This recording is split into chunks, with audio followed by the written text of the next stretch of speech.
We're working on getting the screen, our presentation up, but welcome to the webinar. And as we're waiting for people to come in, if you'd like to type into the chat where you're zooming in from, where in the world, and 1 or 2 words about how you are feeling today.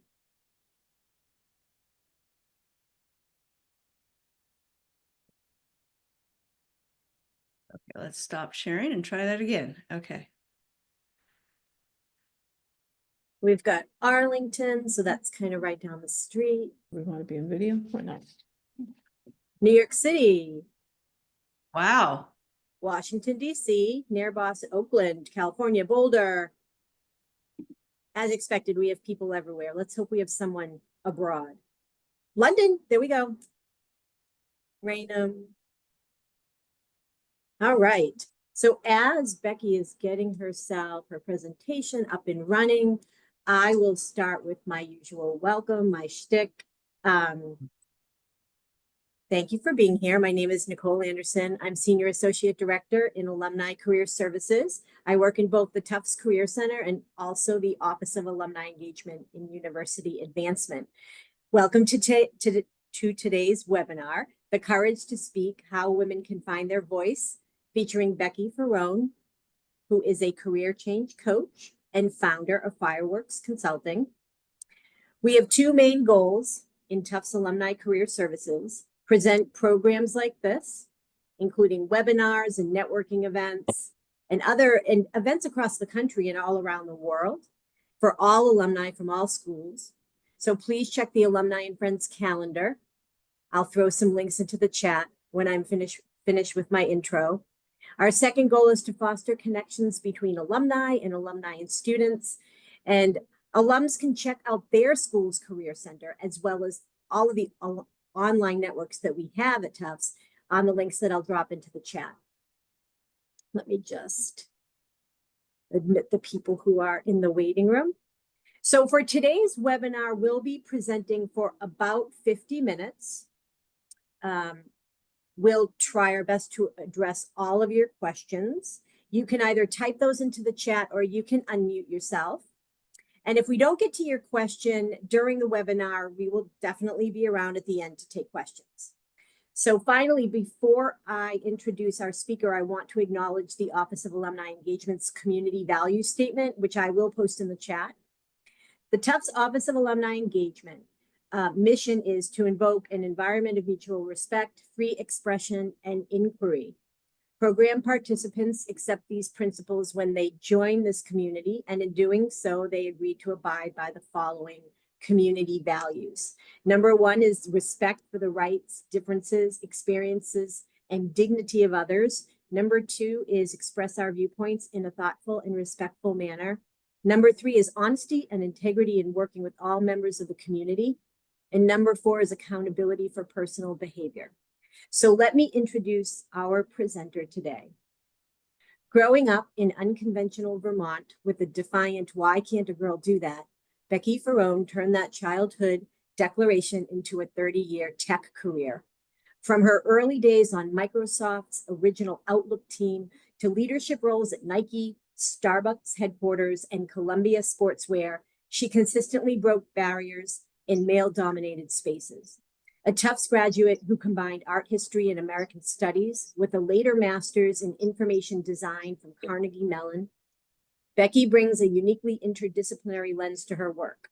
Today, as founder of Fireworks Coaching and an adjunct career advisor at MIT Sloan, she helps professional women transform their careers with the same determination that fueled her own journey.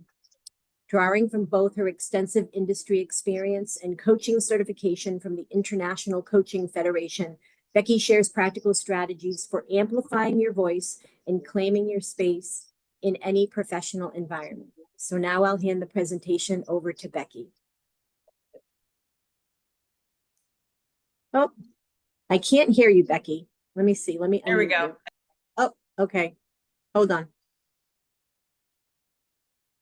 I think we're ready. All right. Hello, everybody. It's nice to see everybody gathered here.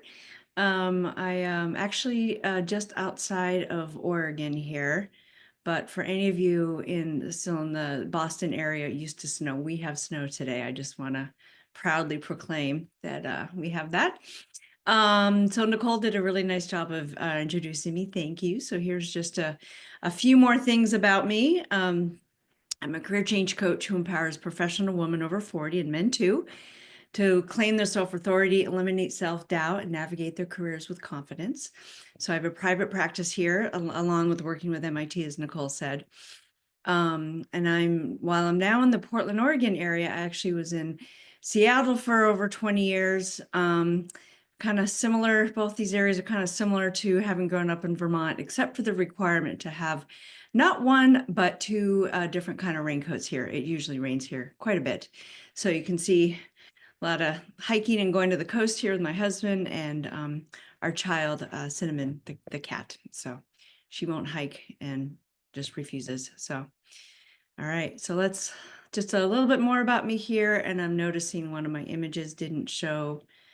That happens sometimes. It was just another kind of quote from a client, just saying a little bit more about what I do. So what people really come to coaching for, whether it's me or somebody else, is really about how do you get your confidence back? How do you learn to trust yourself again and really believe that what you're saying is important to you is important enough to make a life change? So that's what I help folks do. And I do this because I spent $80,000 in 5 years of my life at one point earlier in my life, feeling completely stuck over a decision to go to grad school. And I finally went, and it didn't actually solve my real problem of what I wanted to do with my life and who I wanted to be. So it wasn't awful. It just didn't quite solve it. So I'm really, really inspired to help other people figure that out for themselves. And I really wish I knew then what I know now is that there's help available. So. And I think Nicole said this, but I'm going to go ahead and say it myself too. I welcome any questions or interruptions because from having done this before, there are probably going to be some interesting conversations that you might want to take part in. So here's what we're going to do today. We're going to talk about what are the pros and cons of speaking up.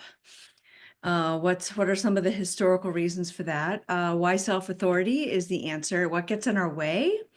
What can we do about it, and some tools to take with you. So every single person here, this is not meant to be a bash on men or non-women, because while it is true that women probably experience the things I'm going to talk about more often, it is also true that all of us as humans have really experienced times when we do have trouble speaking up and advocating for ourselves. And it could be at different times in your life. It could be, you could be 12, you could be 22, you could be 72, right? There are times that we all could use some tips in really standing up for ourselves.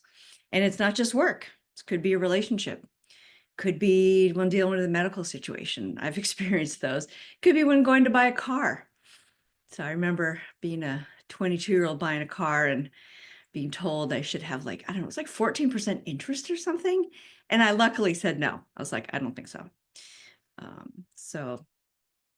And that might be because, as Nicole mentioned, I did have kind of an unconventional childhood in Vermont, and I don't think I learned early on the things that women are supposed to not do or not say. I have learned more of them now. That's probably unfortunate, but I really, since I was young, have had a philosophy of just ask.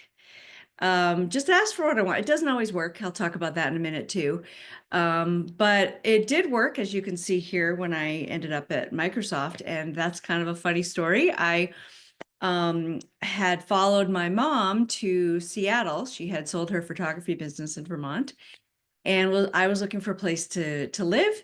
And somebody I was in touch with said that they worked at Microsoft in college recruiting. So I brought my resume that day when I went to look at the apartment. I did not end up becoming his roommate, but I did end up working at Microsoft. And it was also through just asking that I became a member of the original Microsoft Outlook team. I did not have the background. I was an art history major. You heard Nicole say that. You're supposed to have a computer science major, but I did a lot of networking and just asking, and that's how that happened. So That is one of my my favorite life mottos. I have more than one, but we'll stick with this one for now. So, and there's also a downside to just asking. And yes, that is a broken toilet. And what I discovered around the same time, you know, early to mid 20s woman in a new city, I had rented an apartment, and the owner, this, you know, older gentleman, had said it was ready. And when I walked inside, that's what I found. It was not ready. So I came back outside and said, it's not ready. And this was the first time I recall someone getting angry at me for just saying the thing. And he was quite shocked. And I think the phrase, well, you missy, or something like that, was probably uttered in that moment. And so that was really shocking to me, that especially stating the obvious was not welcome. It was not welcome from who I was and who he was at that moment. So I don't consider myself shy, but I just want, for any of you who do, or introverted or extroverted, it's not just the shyer folks among us who might have trouble with this. It's we run into situations that can challenge us in speaking up and having the courage to have our voice. So let's talk about what we can do about it. Okay, so first, I wanted to find out a little bit from all of you. You can come off mute, or you can put some comments in the chat. But what has happened when you spoke up or didn't speak up? And Nicole's going to help me monitor the chat, because I can't when I'm presenting. So give you guys a minute.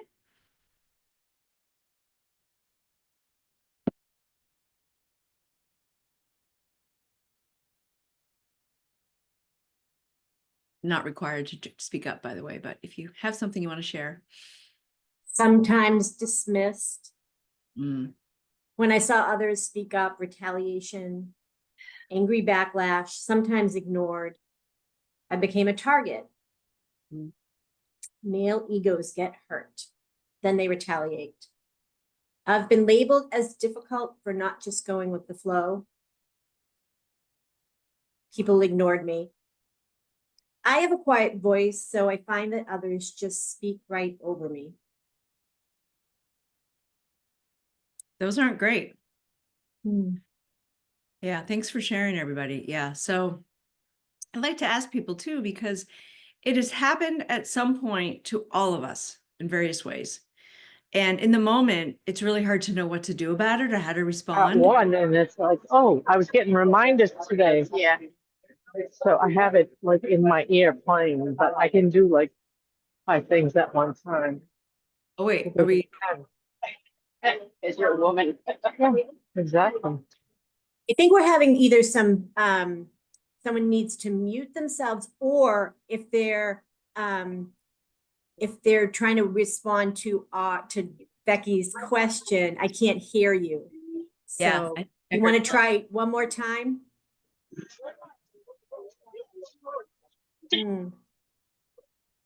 No, it might be a connectivity issue. Yeah. All right. Well, if Okay. you have something, put it in the chat, and then I can. Yeah. Yeah. So, okay. Thank you for sharing. I think I heard a little bit about how maybe as a woman, you can do many things at once, which is absolutely true. So, all right. So let's keep going here. So here's what we're here to talk about today. This core belief that self-authority is what gives you the courage to speak, and not just at work, and not just out loud, and even when you might be scared. So kind of even more underneath that is, once that you can trust what you do, say, or think is okay with you, this really gives you a lot of freedom and security to speak up and have the career and the life that you want. So that's a really good starting point to, like, okay, I am going to try to speak up in this situation, and I'm going to give you some tips on how to make that hopefully go a little better for you the next time. The other thing I wanted to point out is that often what's happening when other people try, or when you get a response to speaking up that isn't great, we just heard a number of them that are pretty bad. It's really good to remember that whatever the other person is saying or doing has a lot more to do with them and not you. Somebody mentioned male egos. Males aren't the only ones that have egos. I will tell you, some of my worst and most toxic work experiences have been at the hands of other women. So it's not just a gender thing, but it is often, it's a thing that we can all experience, that other people sometimes will try to keep you down if they don't want you to speak up. So there's some things about understanding more of the lay of the land that can help with that as well. So, and there's a lot of reasons for this. It goes back eons, kind of to the beginning of people, about why these things can happen. And while there is a lot of research out there, I'm going to share some today, but not a ton. But I wanted to start off with a little bit. So from a data point from research done by McKinsey, I think it was their 2022 Women in the Workplace report or something like that. A little data point that others get credit for women's ideas 1.5 times more often than when that happens for men. So we'll talk about some countermeasures for this one. So let's go into, so what is self-authority? So this is an overly simplistic slide, but I kind of want to remind you that, you know, we can all answer these questions for ourselves. So it might be easier to actually talk about what self-authority is not. So, and as I've hinted, a lot of it, you know, comes from how women have been socialized over time throughout history. And then what happens is a lot of times we're so used to things being the way they are that even our own internal thoughts keep us from speaking up without any external impact on us at all. So here's some common ones. So they can keep us small, right? Maybe you're afraid to argue a point in a meeting from fear. Maybe you feel like you don't know enough, or you feel like you're going to get criticized. You might be constantly worried about your appearance, and even worse, it could possibly turn into an eating disorder. You might feel completely gaslit by leaders at work, and blaming yourself for missing something when you know you didn't. But this happens a lot. I hear a lot of these either from my clients or from my friends, and even a quick experience from myself. I had a very definitive moment of claiming my own self-authority in a job a number of years ago, when it was a really chaotic environment, so much turmoil, people coming and going. A new leader came in, and I was trying to deploy my just ask modus operandi, and she didn't like it. And she found ways to actually say some outright lies about me. And that was a moment I'm like, you know what? I am not going to take someone's authority over me as the truth anymore. I'm going to actually question it some more. And I just, you know, there's some great leaders out there, don't get me wrong, but this is one of the tactics we're going to talk about is don't just give everyone who seemingly is authority a blanket permission to do or say what they want. So anyways, long story short, I had a really clear moment one day. I'm not going to play this game anymore. So let's keep going. So it's really common to be afraid to speak out because for much of history, women were property. We didn't have any or very little power or resources. We're typically smaller than men.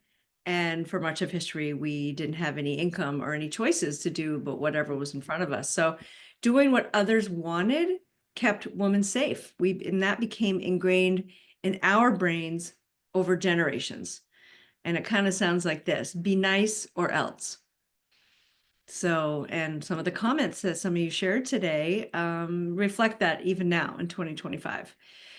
So even today, on a more extreme level than speaking up at work, many women fear for their lives if they say or do something. It could be even really small to upset a violent partner.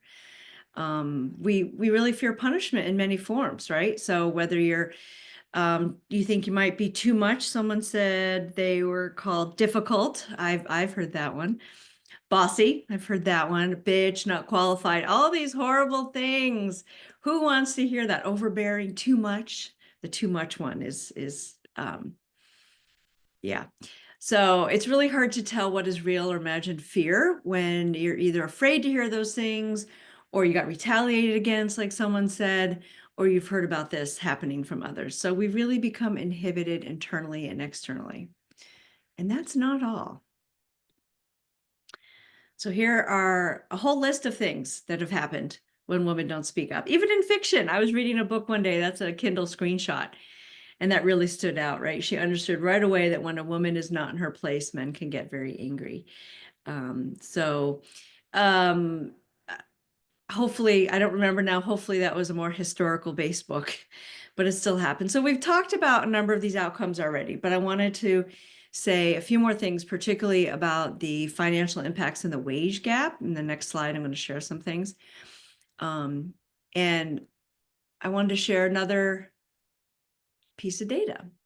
So there is some study about interruptions in Congress. Over 24,000 hearings in Congress over 25 years. And what was uncovered was that in Senate committees, women were 10% more likely to be interrupted than men. It's a lot. I'm not done. And the research also suggested that the interruptions were even more significant when the issues were particularly important to women that were being discussed. And in those hearings, the research found that women in Congress were twice as likely to be interrupted than during other hearings. So is it any wonder that over 90%, maybe more, of women, and even just in my own practice, feel really this imposter syndrome? And all of the things that are on this list, and including more, including the ones that you guys have shared today. So this will not be all doom and gloom, I promise. Okay, so let's look at some key statistics. Let me just click on the slide here. This should be flying in. Okay, so here's one. And this comes from some research by a woman named Linda Babcock at Carnegie Mellon University. And she's actually written several books about women in negotiation. And I actually was really lucky to be able to take a class from her when I was there. And I have an example of one of her best personal negotiations in just a minute, but let's just keep looking at these. Okay. So initiating negotiation or speaking up. Here's another one, salary outcomes. It's a big difference. Women who negotiate earn $1 million or more over their careers, but we ask for less. Social penalties. This is a big one. I've experienced this. I don't know if anyone else has. Greater backlash for negotiating for ourselves. I've been told flat out we don't negotiate here on more than one occasion. Oh. And both of those times were from women hiring managers. Again, that doesn't necessarily say anything on its own because they're the context of the larger organization and corporate situation. But so salary expectations. So from some of the research Dr. Babcock did, we expect salaries 3 to 32% less. So this is something, as I'm coaching these MIT MBA students, I'm really conscious of when I'm helping them out there. I think there should be one more. There it is. So negotiating for others. So female executives achieve higher salaries when it's under the guise of, I'm doing this for other people, or, like, hey, can we raise X amount of money for, from our university class this year, or for a cancer cause, or what have you. But with men, don't have any difference there. So these are just some key things to keep in mind, so that when we start talking about what you can do instead to speak up, hopefully these might help motivate. So here's something that is impacting all of us, which is that women are really looked at differently when they do communicate. And so what I'm going to share now is a lot of information here from a book called Likeable Badass. It is at the end in the resources place, and it's by Allison Fergal. You can see her quote there. And it's just fascinating that this double bind, that you're either, it's a trade-off. Either if you demonstrate competence, then you could be perceived as unlikable. If you demonstrate warmth, you can be perceived as less than competence. And either one of those things, it actually can decrease the status. Status is a key element here of the research that Dr. Fergal has done as well. So you can see here that, sometimes you're damned you do, if you're damned if you don't, but there are some techniques that we can do, that we can implement, that starts to blend these things. I have to say, sometimes it's a hassle to have to even do more just to be ourselves in this world, but let's see what we can do to get better results here. And so what's also interesting is that early societies looked at each other this way too. You can imagine one tribe coming up on another tribe, right? Are they likable? Are they competent? And the higher the status, which typically means men, then the sooner and the easier you would be actually able to be considered competent and warm. And the opposite is true for lower status, which tends to be women and marginalized communities. So let's see what we can do about this. Becky, can I interrupt for a second? One person asked the question, what is imposter syndrome? And we had a couple of great alums who helped to define that. But do you want to sort of give us your definition or your thoughts on imposter syndrome? I do, because I just learned a new one from this book I'm telling you about. Mhm. And there's this constant thought and feeling from pretty much any woman I've ever talked to, including myself, of not being enough, not being good enough. So I think that's the core element. I'd be curious to hear what other alums are chiming in. But if you want to, Someone wrote, you feel as if you're faking it in terms Yeah. of skills, self-doubt. And then someone else wrote, it's when high achievers still feel underqualified or like they don't deserve a raise, accolades, the jobs that they have. So good definitions. Thank you. they're great. And I will tell you, the one I just read from this Likeable Badass book is related to the one the last person said. Is you could also think of imposter syndrome is I'm not meeting my own really high expectations. So that's kind of interesting to ponder. Like, if I think that good enough is way higher at my job or in my life than someone else, and I'm not meeting it, then I'm going to experience imposter syndrome. So yeah, it's very insidious. There's a lot. You could do several webinars just on that. Did that answer the question for the person who asked?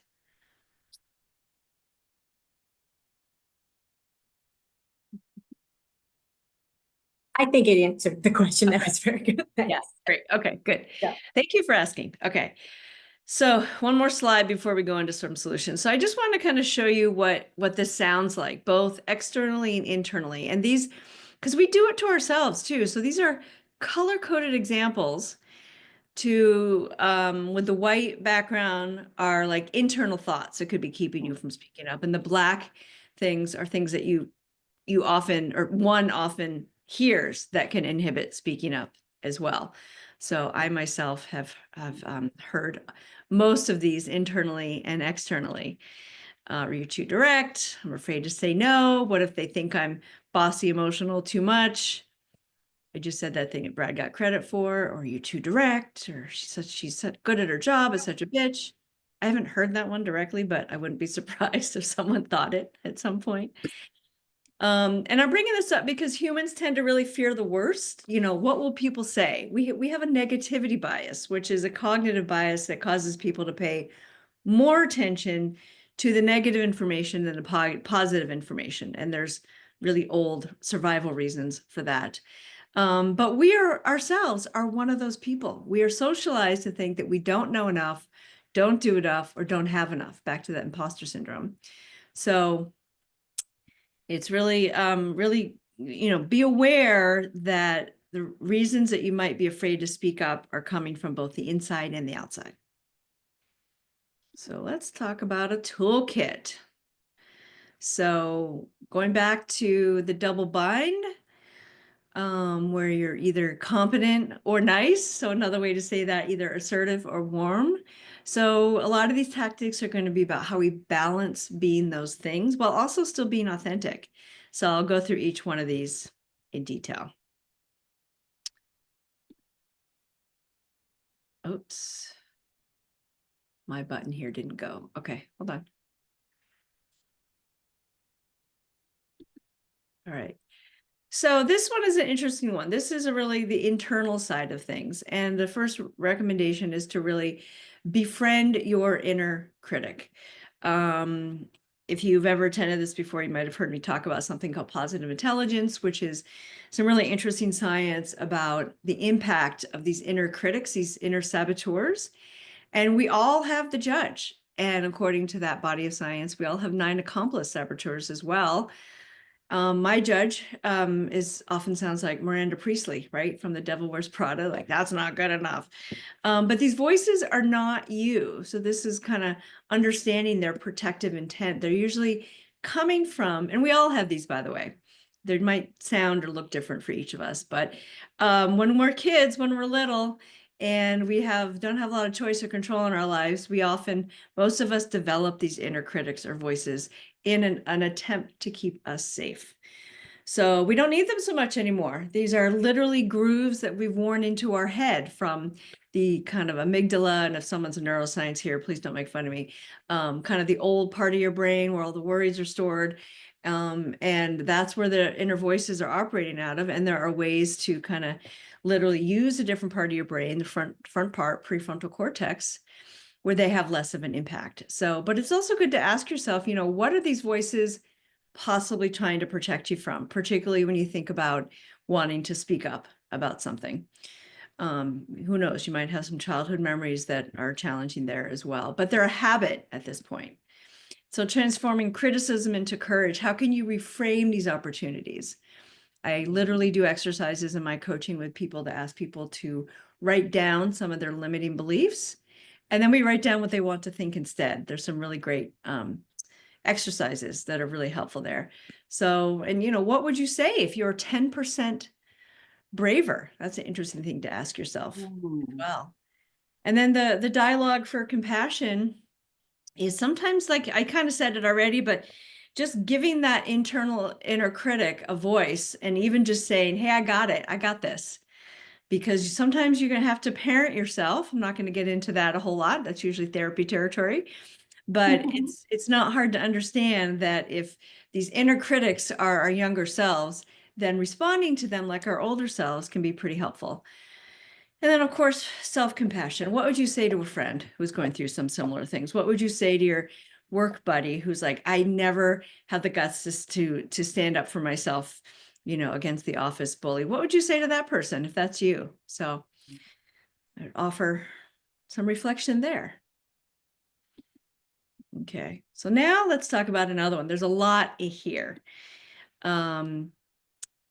Rewriting the good girl narrative.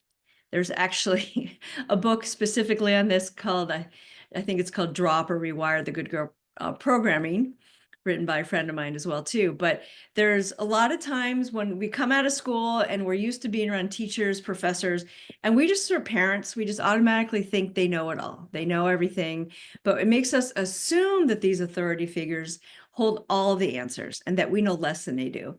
And that's not true. So maybe what got you through school isn't really going to be the best technique to carry you through the rest of your life. So it's really, now's the time to create a new relationship to authority, to the self-authority, and keep some for yourself.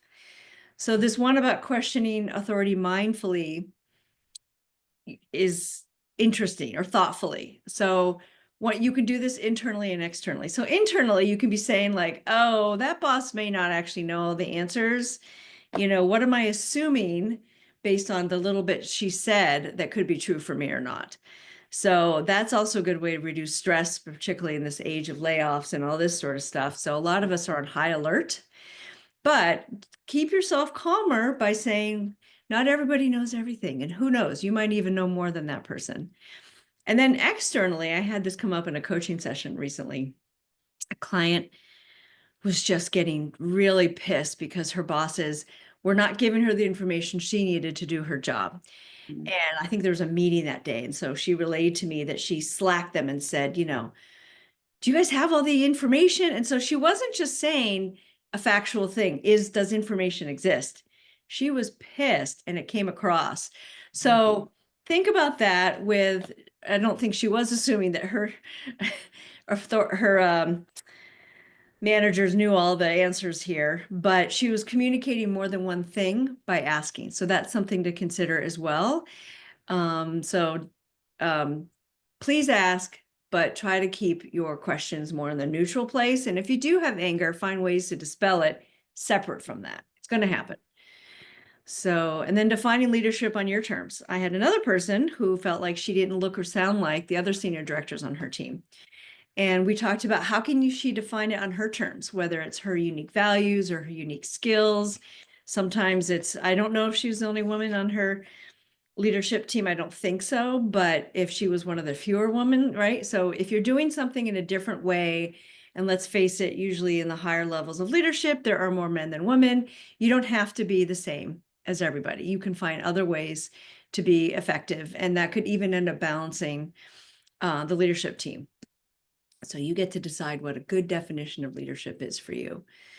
So the own your own expertise and make it visible. There's a lot here. So I actually have a slide at the very end that talks about this in more detail. I didn't think we'd have a whole lot of time right now, but there's a term called the quietly qualified that comes from a book called Brag Better. And a lot of us are in this camp that we think that good work alone is enough to get us recognized, to get us promoted, and it's not. So this is about, saying like, hey, I know stuff and I'm going to tell you about it. And so like one example is there's a technique called brag and thank. So how can you, if you and your team did a really incredible job on delivering, a new update to the website or something. So how can you brag about everyone's part, including yours, and also thank them at the same time? So that now we're getting to that blending of competence and warmth. So we're wanting to add into, you don't want to take away your competence or your assertiveness. You want to add in the warmth. A couple more on this slide, honor your unique communication style. Going back to folks who might be introverted versus extroverted, a lot of people who have different processing styles. So if I'm asked a question in a meeting, I'm an extroverted, I do happen to be, I do feel comfortable kind of thinking on my feet and saying something. Sometimes I regret that later. That's a different story. But for folks that need more time to think, you don't have to answer it right away. This is a big aha to a lot of people I've talked to. You can say, that is a great question. I'm going to get back to you after the meeting, right? Or I'm going to consult so-and-so so we have a better answer for you. So you don't have to just knee-jerk try to answer. And this is true for home too, or in any other situation. You can declare and claim what you need in your own communication style. And then asking for what you want and deserve takes us back to my just ask, right? This is advocating for yourself in different parts of your life. It's not bad to ask for something that you want or need. It's not selfish. Those words get thrown around a lot as pertain to women. And so even just challenging yourself to ask sometimes is the success, whether you get what you want or not. It's the habit of believing that you are allowed to ask that can really take you far and increase your courage. So I've been talking for a while. I'm going to pause here and see and take a drink and see if there's any questions or thoughts.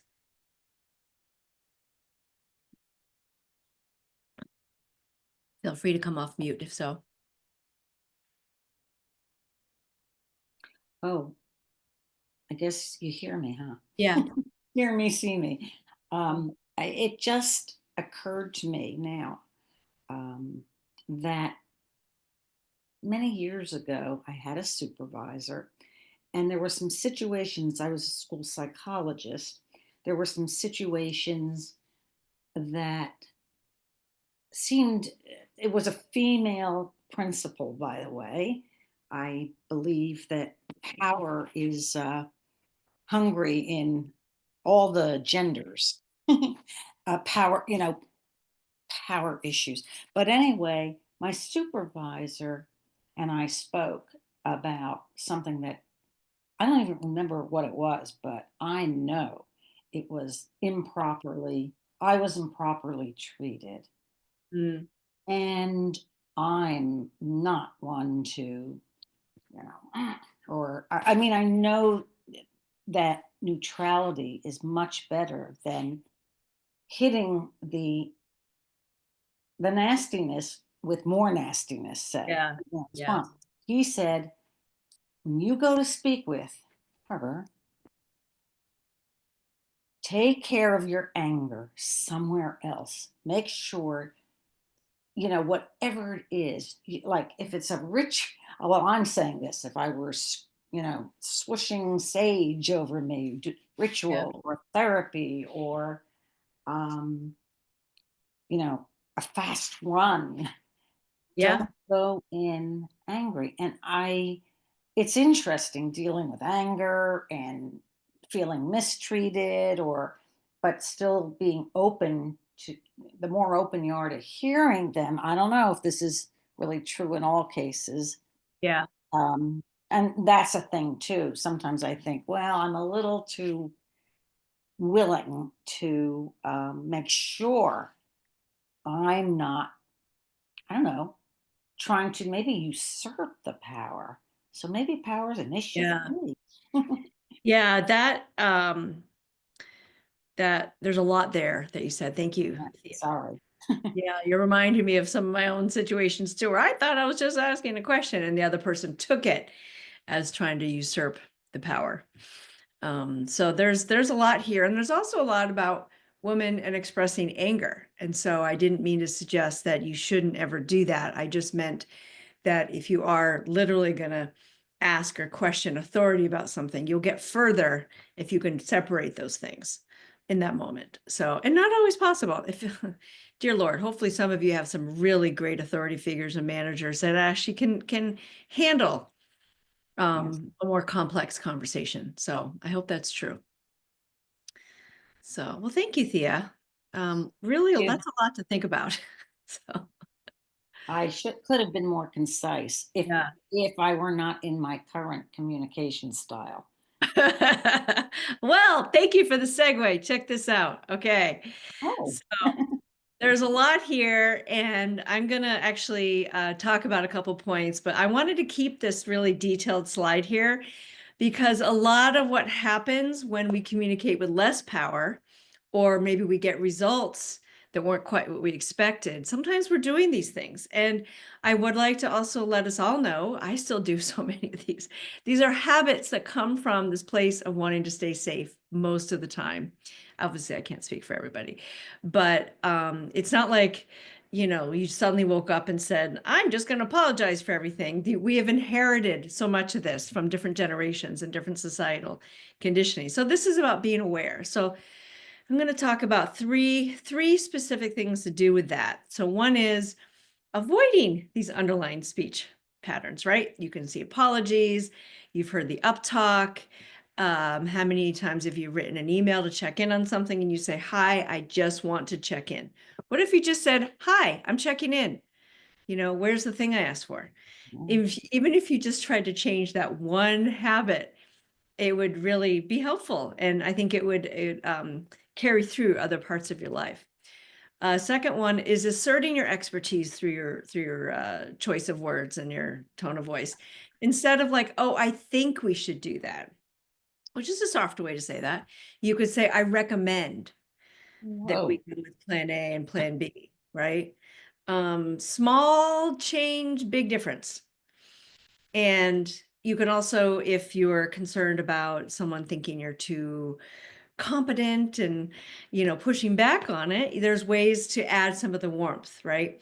I recommend we go with plan B because it's going to impact the most people and have the best results for our teams in Uganda, right? I'm making this up, obviously, right? So now we're blending, advocating for other people at the same time. The third one is speak with intention. Sometimes I don't remember where I read this, but I've certainly experienced it. There are times when, as a woman, you either speak really fast, one either speaks really fast. You try to get it all out. Remember those statistics on interrupting in the Senate, right? You may not get another chance. I'm going to tell you the whole thing. Or in my case, I just like to talk about a lot of different things at once. So if you slow your pace down, if you open up some time in the conversation to give others kind of a chance to respond before you continue. So that's going to give you, we talked a little bit about status in the beginning. The more other people hold you in higher regard and think that they can really work with you, the more status and the easier it is to be assertive and warm. So it's all kind of this cyclical kind of thing. And the last one is leveraging strategic hedging. I just told you all these things maybe aren't contributing to this, you showing up in your strongest, most courageous way. Sometimes we do it anyway. Sometimes there are people that we just know if we come in with like the recommend phrasing, it's going to backfire, right? Maybe the person who talks about being retaliated just isn't ready to change any of these because of the need to feel safe. That is understandable. So that's why we're talking about being strategic here. Because we want, and that's why the thing I say at the bottom, because we often still do it to be nice. So, but you have a choice. That's the message here. You have a choice in how you communicate and where you want to practice doing it in a way that helps you speak up and find the courage. And I was just going to share this one experience. When I lived in Seattle, I worked at Starbucks headquarters, and I had come from it was very, predominantly female workplace. And that's not what I had been used to. I've been used to in a more predominantly male workplace. And I was really surprised and kind of shocked to hear this in many of the meetings, a question like this: do you mind if I ask a qualifying question? How many hedge things are in that one? And I'm over here in the corner, like, spit it out. But I've also caught myself in some other circumstances saying, I have a question. You may have thought about this more than me, but I want to throw some things out. So they're still hedging, aren't I? But if it helps with some of the warmth, so I don't know, people, do our best. Okay. So I wanted to share some specific examples of some ways you can phrase things and also stick up for yourself. So I appreciate your perspective, and I have another one to share. I love this organization and I'm worth this raise because of the value I bring. So you can imagine, instead of just walking in and saying, I deserve a raise, right? I think another way to say this is making it about the other person as well, not just you. Something from the world of improv. What I love about that idea is green is great. And some people like blue. I made that up. Some examples for how to respond in a meeting. And the last one, I think, is my favorite. Instead of, in my mind, saying, are you people high? We can't get that work done in that amount of time. When the authorities in that situation are going to insist on that deadline. I'm impressed with all the work that's gone into this plan. I'm curious about that deadline. What are the factors driving it? That at least opens up a conversation for some possible negotiation. So has anyone tried anything like this and had better result or different?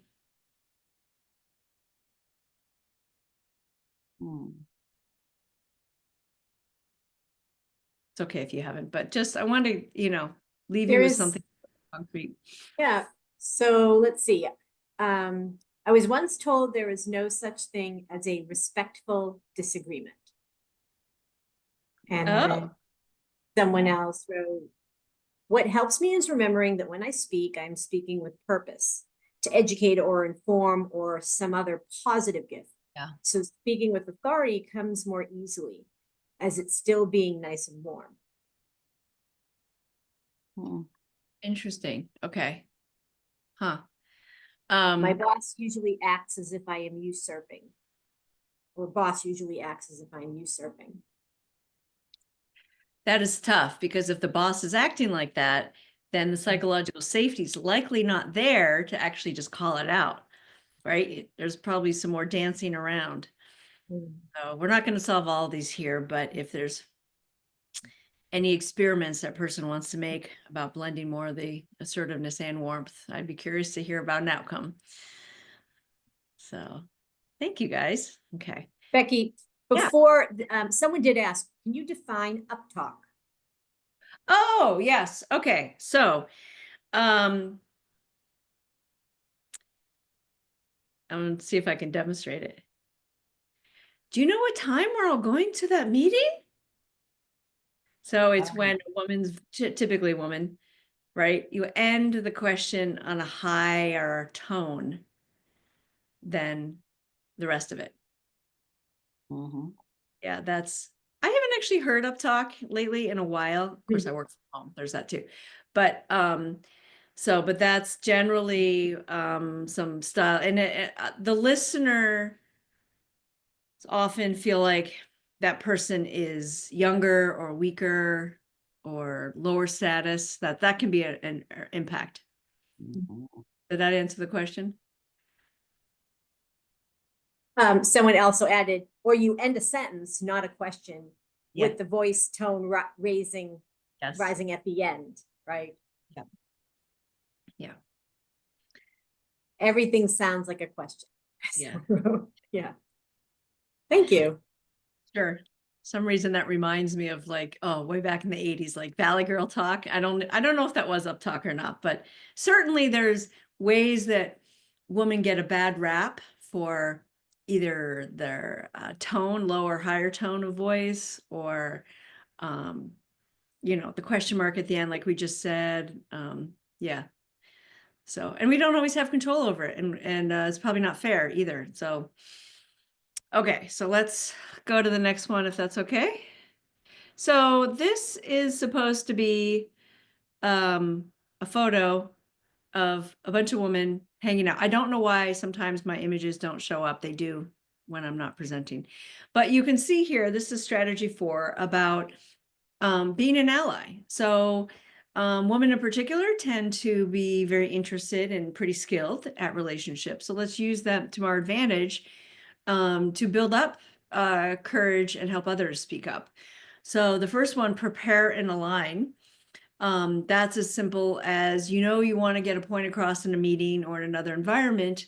So seek somebody out ahead of time, maybe more than one person, and ask them for help to support what you're saying. I just read a story today that this isn't political, I promise, that in the first Obama administration, when there were fewer women and they felt like they weren't being heard, or they're, just talked over or not invited to meetings. So they made a pact to consciously, in the meetings that they were in, repeat, so if, Marianne said something and, Susan would say, hey, Marianne just said this point, like they would just consciously back each other up. And it's actually made a positive impact. And even President Obama himself started noticing and paying more attention. So that's a great technique. Amplify with purpose. So there's, in fact, the article I read that about came from one about the shine theory, which is, it's really easy to get jealous of other people who seem to have more than we do, whether it's looks or intelligence or jobs or things or cars. And the shine theory is about, like, don't do that. If you see, surround yourself with people who are amazing and lift them up, and hopefully they'll lift you up as well. So dropping the jealousy and really helping to amplify. The interrupt bias skillfully. So this is see it, say it, calling out microaggressions, interruptions, and exclusion right in the moment. I remember at one point when I was at Microsoft, I was there multiple times, but this was a later point in time. One of the guys I worked with thought he was being nice. He kept saying how pretty I was, and it was so uncomfortable. Like, okay, do I like it being called pretty? Yes. At work, no. And nobody, it would have been kind of cool if someone else had said, like, dude, not here, not now. So, and there are worse things than that we've all experienced, but let's support each other by speaking up about them. And then actively listen to women, believe their perspectives, and advocate for change. So I know I've actually been doing some speaking at some corporate women's business resource groups, and most of those purposely want and include men. So a lot of the messaging that I'm talking about here are for allies and how to be an ally as well. And I really love that quote from Maya Angelou. I just added that in. So there's a lot that we can do to support each other, even if it doesn't seem like a big deal to us individually. So, okay. And the last one in my toolkit here. So finding your voice isn't just about learning to speak up. It's also about learning to take it when others don't like it when you speak up. I'm not saying you should just, lie down and accept retaliation or anything bad like that. But if you just sort of radically accept that your attempts to speak up may or may not always be successful, but keep going, right? Embrace this courage and resilience and feel the fear and do it anyway, and it will be easier. So these are all practices, and you do not have to try them all at once. You can pick the smallest, tiniest thing and just do an experiment. That's what life is about, is doing experiments. So just to sum up here. So what will you do next to be heard and claim your self-authority and having the courage to speak? So that is just about the end for me. I just wanted to share that if anyone wants to keep going and talking about these things, I do. If you scan that code with your phone, you can sign up for a free coaching session and/or getting the slides from me. So feel free to do that, and I'll follow up with you. But I'm more than happy to also. I'm going to keep that up with questions if that's okay with you, Nicole. But I will show you. I do have this resource slide. And I think I have, I have to show the other one. That other one I said was in the, at the end about owning your expertise. So yeah, what other questions? That was thoughts? great. Yeah, thank you. Great, thank you. It was fun. A good time talking to you guys today. See if anyone else has questions or comments. We still have 5 minutes. Susan has a question. Susan, do you want to put it in the chat or do you want to unmute yourself? Either way. Hi. Should I ask my question now? Yes. Oh, Oh, did we lose Hi. you, Susan? Oh, there you go. yeah, no, can you hear me okay? We can Yeah, hear great. you. Yeah. So one thing I always had trouble with was being in a meeting format. Now, I had a boss, and when I was one-on-one with her, she would, sort of acknowledge my input, and she said, "Oh, that's a great idea." But when I got in a meeting format with other people there, I felt like she would not be as supportive, and she would, I would speak for 5 minutes, and other people could speak for 15 minutes or whatever. Just the proportion of time was never even. So I never quite knew how to deal with the fact that I was getting attention one-on-one, but not in a meeting format. And then I also had a hard time, I guess having my own idea, not knowing when I was saying something that might have been going against sort of like the difference between your own opinion and when you're part of a collective opinion, so I didn't want to look like I was going against the grain and like putting other people's ideas down. So I'm not being very articulate with this, but Okay. hopefully you have the general sense of what I'm saying. Yeah, let me just stick it to the questions part here so you can all have that. So those are two really good. I actually do have some thoughts for both of those, and they are pretty different questions. But the first one, I believe I heard you say that your manager would one-on-one in private kind of maybe respect you. You said you used the phrase give you more time. Would you agree that maybe that felt like also maybe respecting you more, something like that? Yes. Yeah. But then in a meeting, that would kind of diminish or disappear. Yeah. Yeah. Other people seem to be, should give more voice to other people. Yeah. So what happens is that's going back to the status. So we are all as humans really, really sensitive to status. So I don't know her. I'm going to make up a story, which is that in the meeting, there might be something that she was trying to hold on to or get. Or maybe she walked into the meeting not feeling her strongest. I don't know. But she was probably acting in ways to increase her own status and not lose it. Does that possibly Well, she resonate? was the boss head of the meeting. Yeah. So, I mean, she already had Okay. that status, but she was not considered a warm person. I Yeah. mean, not professionally, certainly. Interesting. So you thought she had the status. She might not have thought she had the status, or she had to fight to keep it. Yeah, So it's probably. usually, yeah.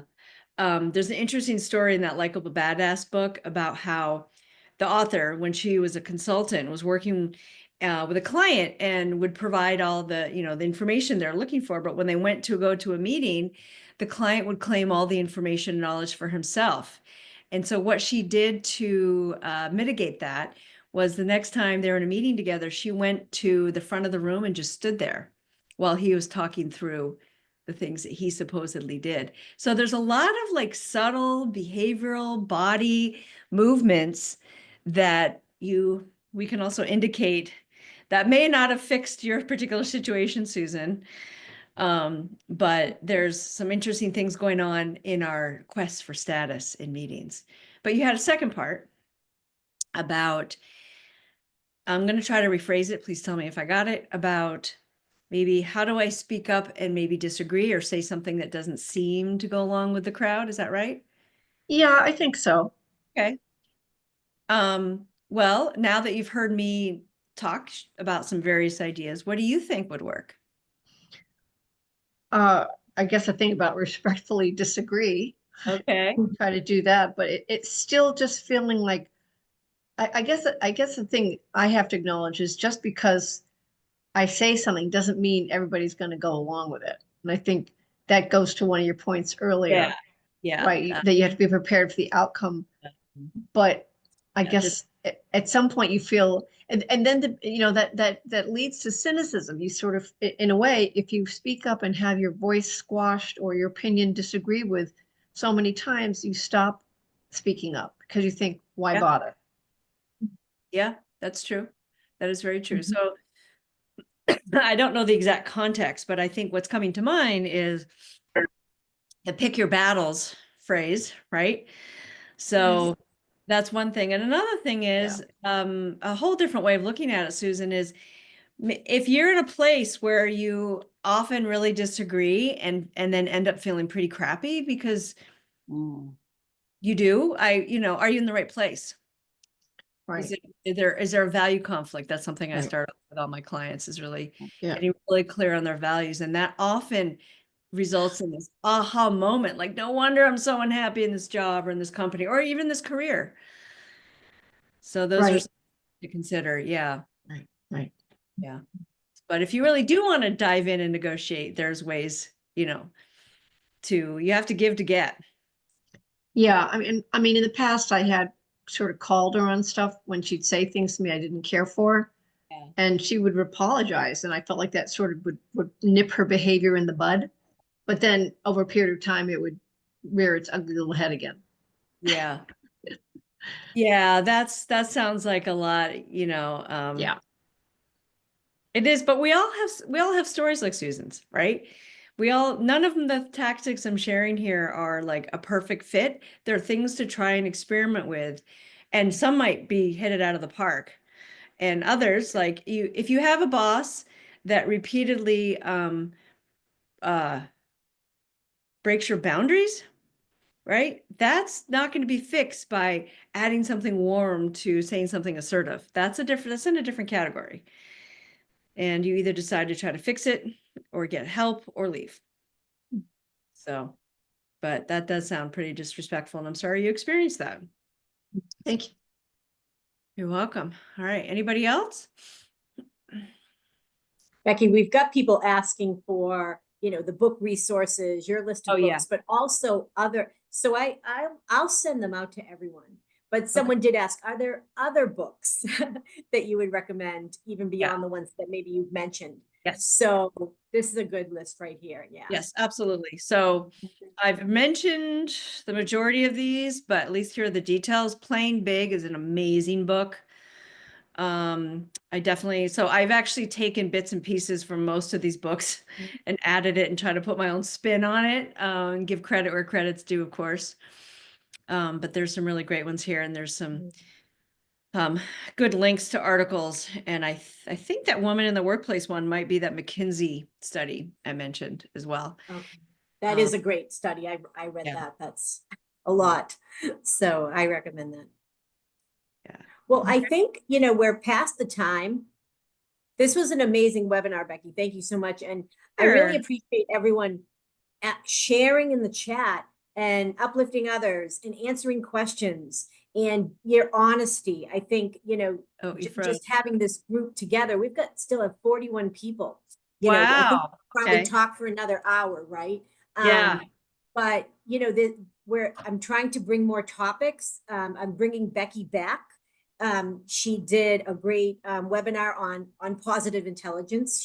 She mentioned, and we record these and we put them on our YouTube channel. And I put that that link in, and I'm hoping to get Becky to reunion this Come summer. back to Boston. So we have 2 reunion weekends, and it's Becky's reunion on one of those weekends. So you can meet her in person if you go to that reunion. And while that's not up on the website yet, it will be probably in about 2 weeks' time. That's right. I'm shorter than I sound. I just want to tell you. I've never met Becky in person, so we'll see. I'm pretty short, That's Becky. right. I don't know. Okay. All right. But you wear high heels a lot? Yeah, there we go. But yeah, thank you for creating this space, Becky, and for everyone else for nurturing the space in the chat and for unmuting and asking questions. And really, I'm going to take the advice. Every time I do a session with you, Becky, it gets me thinking about my own career, right? And I'm a career coach, so I appreciate that. So you've got a lot of thanks, in the chat, and like I said, you can check out the recording. We'll send the list of books, and that's about it. Thanks everyone, for tuning in today. Yeah, and thank you. Content and new topics in the upcoming months. So really, have a great rest of your day and a great weekend. Hopefully I can connect with more of you soon. Take care. Bye-bye. All right.